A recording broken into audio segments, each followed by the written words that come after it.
D'ici 2033, ce sera 30% du parc immobilier au Japon qui sera vide. Et actuellement, il y a 10 millions de maisons qui sont libres et pour certaines gratuites. Et je vais vous en parler dans cette vidéo. Alors je suis actuellement à Tokyo et justement je voulais vous parler de ce sujet des maisons vides parce qu'il est vraiment important ici au Japon. Mais ces maisons qui sont pour certaines gratuites ne le sont pas vraiment. Et vous allez voir qu'il y a certains pièges avec ce type de maison qu'il convient d'éviter.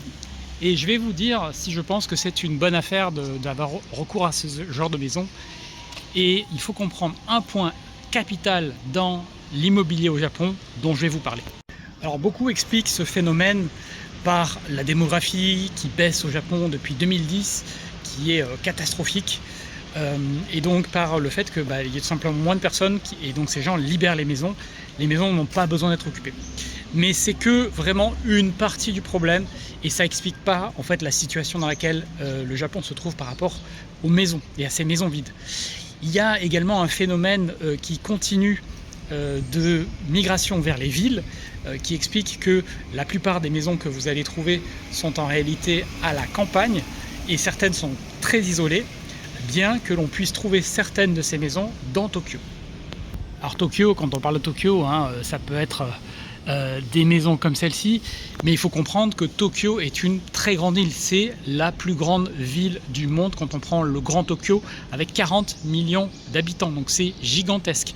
Et le Tokyo, le centre de Tokyo entre guillemets, c'est quand même 14 millions d'habitants. Donc c'est assez facile de trouver une maison qui est dite à Tokyo, mais qui est déjà à 1 heure du centre en réalité, voire plus en transport. Alors ici on a un exemple parfait, on est en plein centre et ils font des travaux, ils reconstruisent une maison et c'est pas par hasard et c'est ce que je voulais vous expliquer.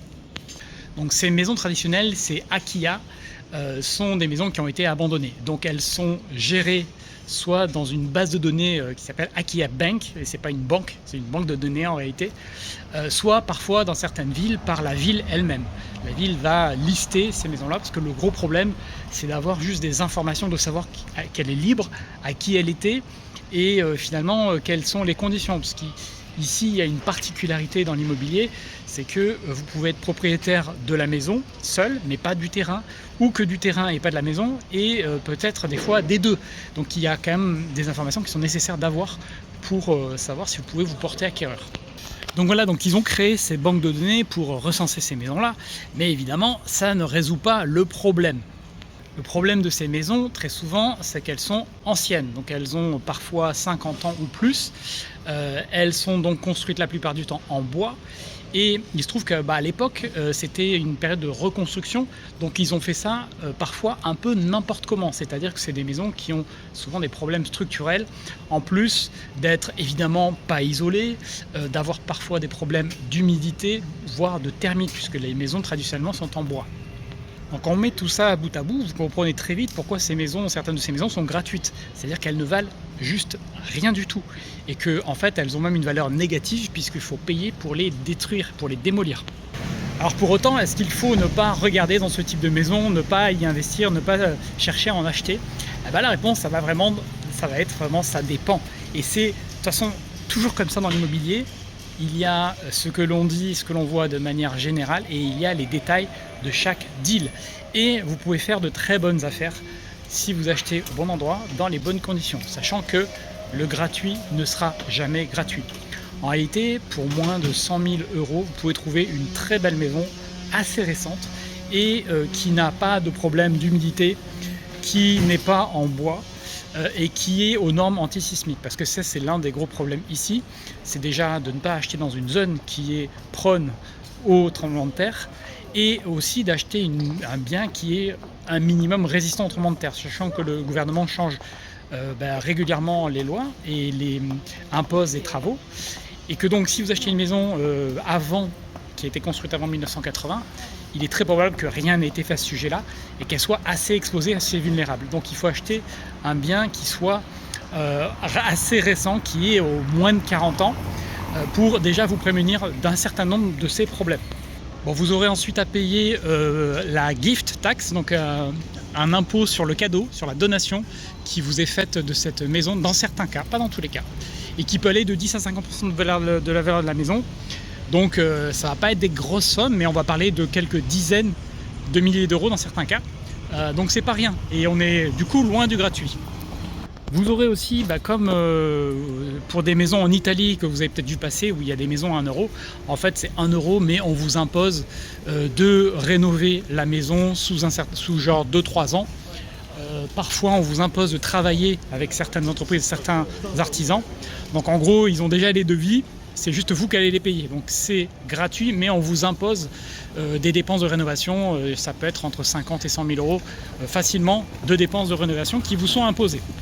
En fait, le truc fondamental que vous devez comprendre avec le Japon, que j'ai découvert moi ici en naviguant ici, c'est que dans la culture ici, une maison c'est un bien de consommation. Donc c'est pas vu comme quelque chose que l'on garde, que l'on transmet de génération en génération, qui prend de la valeur avec le temps.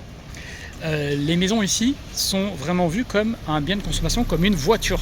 C'est-à-dire vous l'achetez neuf et ça perd de la valeur, et quand ça vaut plus rien, eh bien vous la laissez telle qu'elle est là, parce que de toute façon personne ne va vous la racheter. Et ça se voit sur les transactions immobilières ici, puisque la plupart des transactions sont dans le neuf. Il y a assez peu de transactions dans l'ancien, comparativement ou en France, où il y a quand même, le marché de l'ancien est un marché très vivant, très dynamique, même plus important que le neuf. Donc c'est vraiment l'inverse, ce qui explique qu'une maison qui a 38 ans selon le ministère de l'aménagement, eh bien même si elle est en béton, d'après ce ministère-là, elle a une valeur résiduelle qui est proche de 0. Du coup dans l'esprit ici, ça se fait pas trop, c'est pas monnaie courante d'acheter de l'ancien, de le rénover pour le louer par exemple. Et c'est pour ça que ces maisons, lorsqu'elles vieillissent, perdent de la valeur, même si elles ne sont pas situées à la campagne, là où personne ne veut aller, où le village s'est vidé de la moitié de ses habitants. Même si elle est plutôt bien située, elle va avoir tendance à perdre de la valeur. Bon, ça peut être malgré tout une bonne affaire si vous achetez au bon endroit, que vous avez bien compris toutes les conditions et ce qu'on va vous imposer de faire, les contraintes, et particulièrement si c'est pour vous loger vous-même. Donc même chose qu'en Italie, si vous voulez aller vivre au Japon ou en Italie et que vous souhaitez acheter votre résidence principale, c'est quand même un plutôt bon plan. Il faut bien sûr ne pas acheter n'importe quoi, ne pas acheter des maisons trop anciennes, trop délabrées.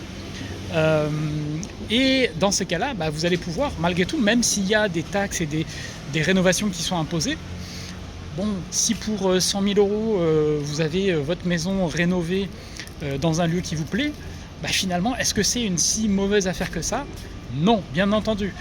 Donc j'essaie au travers de cette vidéo de vous expliquer et puis de démystifier ce truc des maisons gratuites, parce que c'est les mêmes thématiques que l'on va retrouver en Italie, et c'est les mêmes thématiques qu'on va trouver de partout à chaque fois.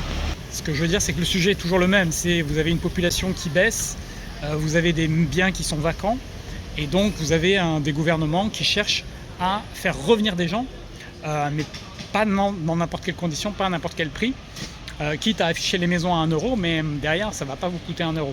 Donc vous l'aurez compris, pour chercher ces maisons-là, il vous suffit de taper Akiya dans Google, et vous allez avoir plein de sites qui recensent ça. Certains sont gratuits, d'autres sont payants, mais vous allez avoir beaucoup d'infos sur des biens qui sont potentiellement des maisons, alors qui ne seront pas toujours affichés à 1 euro, parce que ces maisons-là sont plus gérées par certaines municipalités, mais vous allez avoir des biens qui sont à 10, 20, 30, 40, 50 000 euros sans problème, pour pouvoir acheter votre maison, voire dans certains cas investir, mais là il faudra bien sûr bien connaître votre marché.